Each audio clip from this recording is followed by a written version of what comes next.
Hi mathematicians, this is Mr. Almeida. I hope you're doing well. Today we're going to talk about fractions. And fractions are a topic that sometimes people don't understand really well. And so we're really going to talk deeply about what fractions truly are, how we model them on the number line, and how do we actually think about them in real world contexts. Okay, so the very first thing I am going to say is what a fraction is. Okay, so a fraction is a number, and any number is a point on the number line. So we'll start off with saying a fraction is a point on the number line. The number line is created by drawing a line and then obviously by putting numbers on them, but there is a uniformity to them. That is, there is a system with which you're placing numbers down so that once you've determined a certain length on the number line, you actually are going to keep that length going for every multiple of that length that you're trying to draw. Okay, so a fraction is a point on the number line, and this is typically how you'll see your fraction symbols written down. You'll see a number on top here. Let m and n be any whole numbers. So you'll see a number on top here, and then you'll see a number on the bottom of this fraction bar. Now, the fraction bar has a special name that many people don't know. It is called the vinculum. Let me just write that right here so you can see it. Vinculum. And that vinculum is actually acting as a grouping symbol, but we call it the fraction bar, okay? So it's going to be a number on top, then the vinculum, or the fraction bar, and then you're going to see a number underneath that vinculum, or fraction bar. And the denominator, the number below, I'm getting ahead of myself there, the number below the fraction bar cannot be 0, okay? All right, so we have a fraction is a point on the number line that represents the nth point. That means whatever the numerator is, so the numerator is going to tell you that. The nth point to the right of 0 in the sequence of nths. So whatever your bottom number is going to tell you what to break your whole units up into. All right, so we call this top number, now getting a special name to it, we call this top number a numerator. That's called the numerator right there. So when you see a fraction, it's a point on the number line that represents whatever the numerator tells you, point to the right of 0. So whatever this numerator is, you're going to count that many points to the right of 0. In the sequence of nths, whatever your denominator is. Your denominator actually does the naming of the pieces, okay? And if you look in here, you actually see a root in here, a Latin root, nom, which is the word for name, okay? So it just names the pieces. It tells what you're counting. And the numerator, in numerator, you kind of see numer, which is Latin for number, okay? If you think about Spanish, you have numero, and that is a number. So it's going to do the counting for you. So the numerator tells you how many pieces you actually have. It counts for you. And the denominator just names what those pieces are called because you have broken a unit into that many number of equal parts, okay? All right, so the very first thing that we are going to do, now that we have some vocabulary, we know that a numerator is the top number of a fraction and the denominator is the bottom number of the fraction. However, I want you to know that that when you're writing a fraction, you actually need all three of these symbols to actually name the point on the number line, okay? You do need the counting number to tell you how many points you're going to the right of 0. This fraction bar tells you that you're going to make a fraction. You're going to break something up into 4 parts of equal length. So every unit, the things you are counting, you're going to be breaking them up into 4 parts of equal length, okay? Before we get into modeling, I want to talk with you just on the surface level. When you're dealing with fractions, you're finding a fraction of something, and that thing that you're trying to find is your unit. That is what we mean from 0 to 1, the length from 0 to 1. Now, you could be finding a fraction of the number of people in a room, and the number of people in the room would be represented from the length from 0 to 1. Or you could be finding a fraction of the points that was won in a game, and the points that were won in a game is what you're going to model on the number line with the length from 0 to 1. So when you're finding a fraction of, when you're dealing with fractions, you're finding a fraction of something. Though most times you just see a fraction written, but it's really a fraction of something. So you see this 3, and then this 4 on the bottom, you would say this as 3/4, okay? And that's 3/4 of something, whatever it might be. The amount of pounds in a bag of flour, you're taking 3/4 of the flour in the bag. It's the number of pounds in that bag. So it all depends on your situation, but fractions can be used in any situation, okay? Now, before we get into modeling, just one more thing about naming. When you're talking about fractions, you're going to pronounce the numerator as if you are reading it just as a regular number. So you're going to say 3, and then the denominator, you're going to say the number, and then you're going to add a THS at the end of it. So you're going to say 3, say the numerator normally, and the denominator 4, and then add THS at the end. So you're going to say 3/4, okay? 3/4. There are some other special denominators that get special names. So say, for example, you have a denominator of 1. That means you're breaking the unit, the distance from 0 to 1, into one part of equal length. We call those wholes or whole numbers, okay? Those are wholes. If the denominator is 2, we call them halves. You wouldn't say tooths, they're halves. And then if the denominator is 3, we call them thirds. And then every other denominator in the world gets the THS at the end of it. So the only special denominators that have special names are when the denominator is 1, we call them wholes. So if you have like 3 up here, let's make this 5. If you have 5 here, you would say 5 wholes. If you have this fraction here, you would say 5, not tooths, but halves. And then this fraction here, you would say 5 thirds. But then every other denominator after that, you would call them, say the numerator, 5, and then the denominator, you say the number, fourths, and add a THS at the end, okay? Now, one last thing about other denominators. Sometimes if the denominator, if the word ends in a V, okay? Sorry, if the denominator ends in a V, when we are pluralizing it, we are going to change that V to an F, so it'll make the F sound, okay? For example, if the denominator is 5, we're going to call them, the denominator is 5, but the V changes to an F, and they're called fifths. But that's just a spelling, convention when you're talking about English words, okay? So anytime that your denominator word ends in a V, you're going to change it to an F and then add THS at the end, okay? All right, so now we have our special names for the fractions. Now let's get into how do we model fractions on the number line. Okay, so for example, you're asked to model 5. Let's say this together. See if you can say it before I finish it. 5 thirds, yes, okay? 5 thirds on the number line.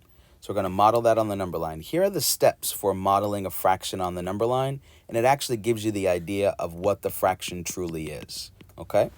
So just the definition of 5 thirds, it is a point on the number line that represents the fifth, I'm just going to replace this right here with this number right here, 5th point on the to the right of 0 in the sequence of nths, in this case thirds, okay, in the sequence of thirds. So now that I know how to pronounce this and I know what the definition of 5/3 is, it's a point on the number line that represents the fifth point to the right of 0 in the sequence of thirds, okay? I can now show this on the number line. So here are the steps for putting a fraction on the number line. First step is to draw a line, okay? So you draw a line. Here's our line right here. And you don't have to do this 5 different times. I'm just doing, each step is going to be modeled on a different picture, but you can keep this exact same line when you're doing all of these steps that I'm about to list, okay? First step is to draw the line. So we draw a line, usually horizontal.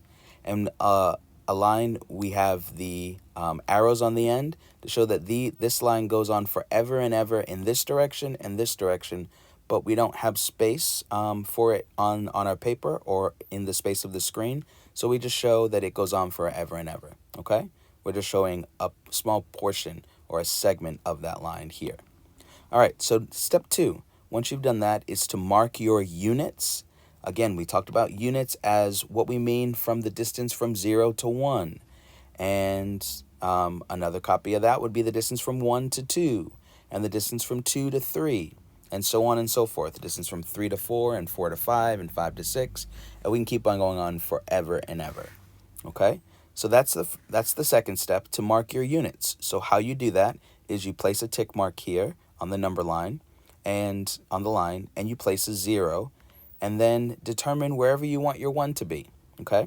So I decided to put my tick mark here for 1, and now I have a unit. This is what I mean by the unit, the distance from 0 to 1, okay?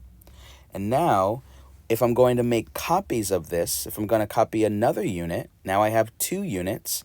I'm going to take the same length that I drew from 0 to 1. In this case, I can use my vertical lines to help me figure out what that length is. So I went a length of 1, 2, 3, 4, 5, 6 lines over to the right. So when I draw my next unit, I'm going to draw 6 lines to the right of that. So 1, 2, 3, 4, 5, 6, and I'll place another tick mark here. If I had to go from 2 to 3, I'd go 1, 2, 3, 4, 5, 6, and place a tick mark here and label that 3. Okay? That's how you create your units. Now, if you don't have these vertical lines to help you out on graph paper, what you do is you take and I'm going to ask you to do this as I'm saying it, take your left pointing finger, and then take your thumb, so take your left pointing finger and put it where 0 is on the number line, and put your right thumb, or put your left thumb on where 1 is. Now you see that length that you've made with your 2 fingers, your pointing finger and your thumb.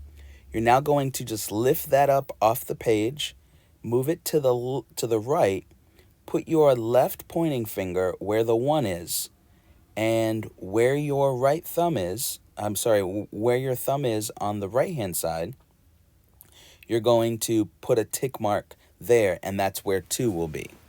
And you can keep on copying this. It's almost like your 2 fingers are a ruler that are just making continuous copies of that length. Okay, so that's how you would do that if you didn't have grid lines.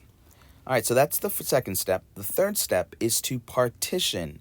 That means to break into, I hope you see in the word, parts, break into equal parts, each unit into n parts, n being the what? The denominator, into however many parts the denominator tells you to. So in this case, the denominator is 3, so we're going to break the units into 3 parts of equal length, okay? When I say equal length, it's that they are exact copies of each other 3 different times within that unit for the lengths. And a length is the distance between 2 points. So this right here, let me just highlight for you, is what we call a length, okay? The distance between 2 points, all right? So 3 is an odd number, and so what we're going to do is we're going to be forced to draw 2 tick marks in the middle. if it's an odd number. If it's an even number, we'll go straight down the middle.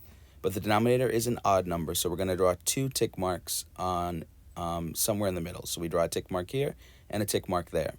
Okay? To make 3 parts of equal length after you've drawn your units, you only need to draw 2 tick marks. Okay? To make 2 parts of equal length after you've drawn your units, you only have to draw 1 tick mark. So the rule is, whatever your denominator is, you're going to draw 1 less than whatever your denominator is tick marks to create those equal parts. Okay? So if our denominator is 6, we're going to have to draw 5 tick marks to create 6 parts of equal length. So let's actually count and see that we have 3 parts of equal length. 1 length here, 2, and 3 parts of equal length. Okay? And that's the unit. And I'll do the same thing to the next unit. 1, so I'll draw a tick mark there and a tick mark there. And then I have 1, 2, 3 parts of equal length within this next unit. Okay? So that's how we create what we call the sequence of thirds. Because every unit is broken into 3 parts of equal length. One of these units is what we call 1/3.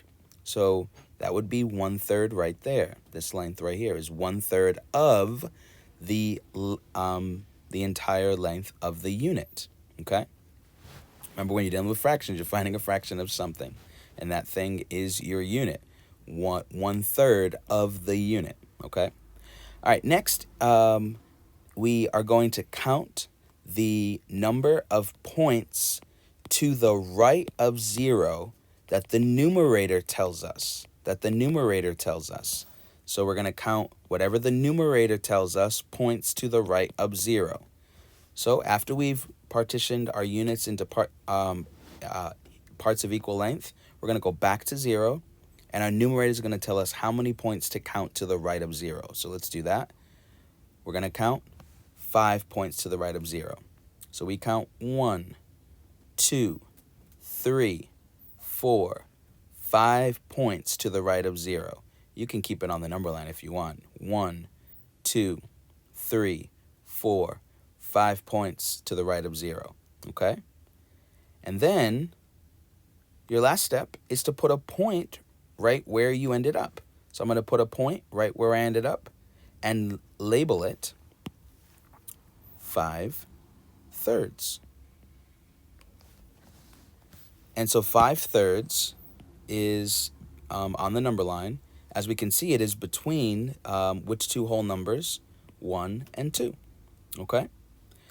So that is how you model fractions on the number line. And I want to give you an example where you have a blank number line, and we're going to model the next fraction on the number line. Okay? So we're asked to model 6/5 on the number line. Okay? Remember, what is the definition of 6/5? Well, let's go back to the definition. It is a point on the number line that represents the, what is the numerator? 6, that represents the 6th point to the right of 0 in the sequence of fifths. In the sequence of fifths. Okay? So here we go. Our first step is to draw the line. So we draw a line.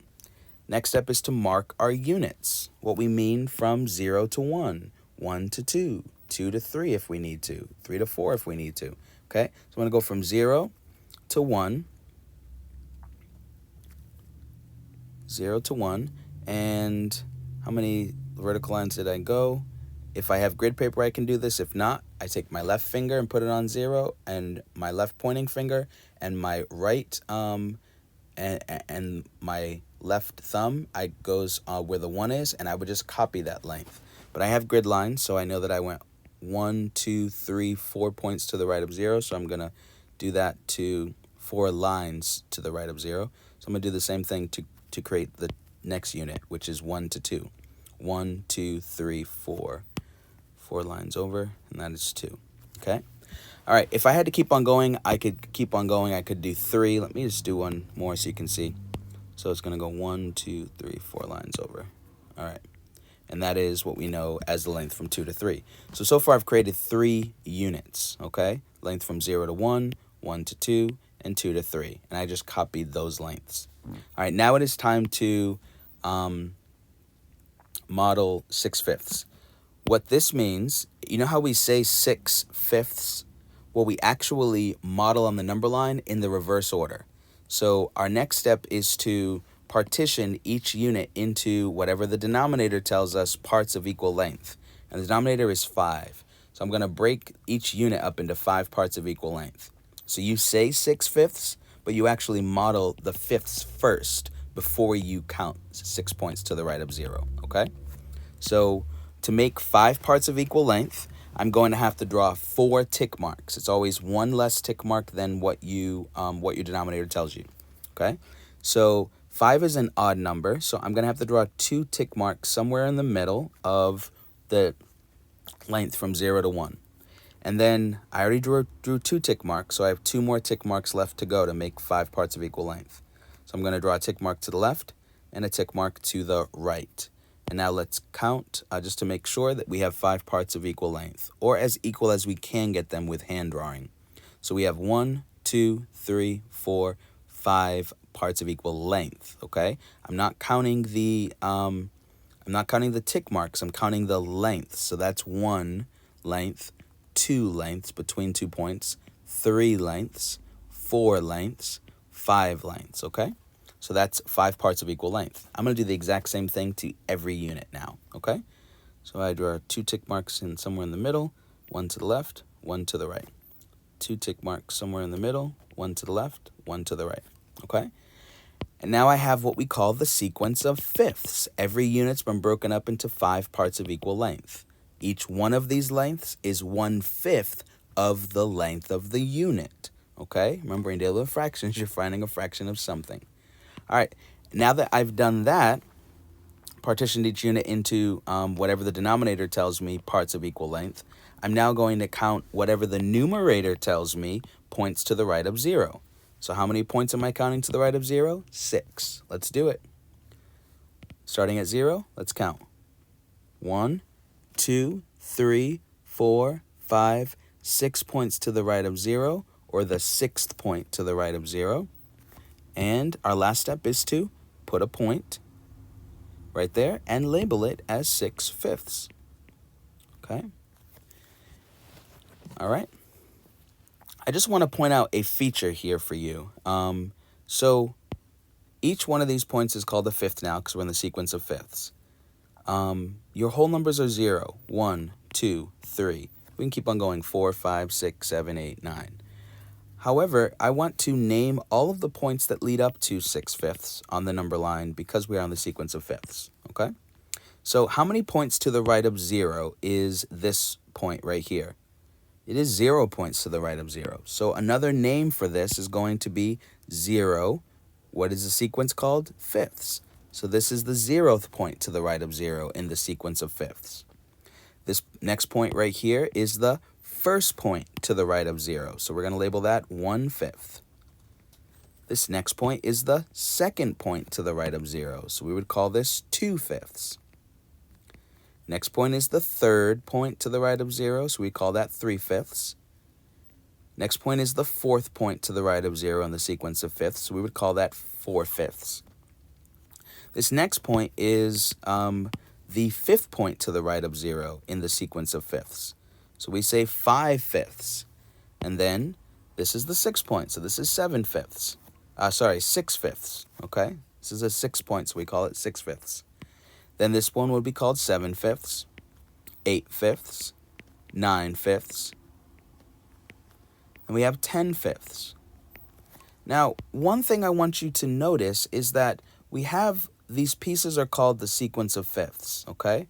Remember, we said the denominator did the naming for our fractions. They just named the pieces. The numerator actually did the counting. And if you look at the numerators are how we count when we count with whole numbers. So we have 0 right here at the starting point. 1, 2, 3, 4, 5, 6, 7, 8, 9, 10. What do you think this would be? 11 fifths, 12, 13, 14, 15 fifths. Okay? So I want you to see that even though fractions look, they're written differently than whole numbers are, because they have more symbols that go with them. The way that we count fractions are the same way that we count with whole numbers. The numerators do the counting, and the denominators just name the pieces. So I hope that watching this video, you got a better sense for what fractions were really about. Fractions are not just parts of a whole, because this right here is more than a whole, right? This 6/5 here is more than a whole. So that definition of fractions being parts of a whole, they only works for these fractions right here, right? For these fractions. Because once we get to a whole, we're no longer dealing with parts of a whole, all right?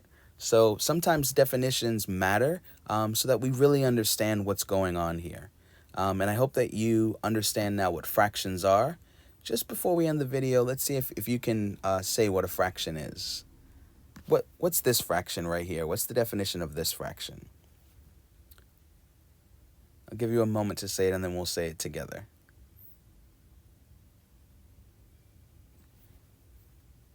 If you said it is a point on the number line that represents the 1, 2, 3, 4, 5, 6th point to the right of 0 in the sequence of fifths, then you would be correct. And I wish you all the best when it comes to fractions, but this video is really important so that you know what fractions are, so that when you're dealing with all operations with fractions or comparing fractions, you actually know what fractions are, so you can think about them in a way that makes sense. And this number line is going to be your tool that kind of helps you to do counting instead of dealing with your fingers all the time. This is a great visual model to help you to think about fractions, the number line. I hope you've enjoyed this video, and I wish you all the best with your work in fractions and math as your days move through the mathematical topics. Take good care, everybody.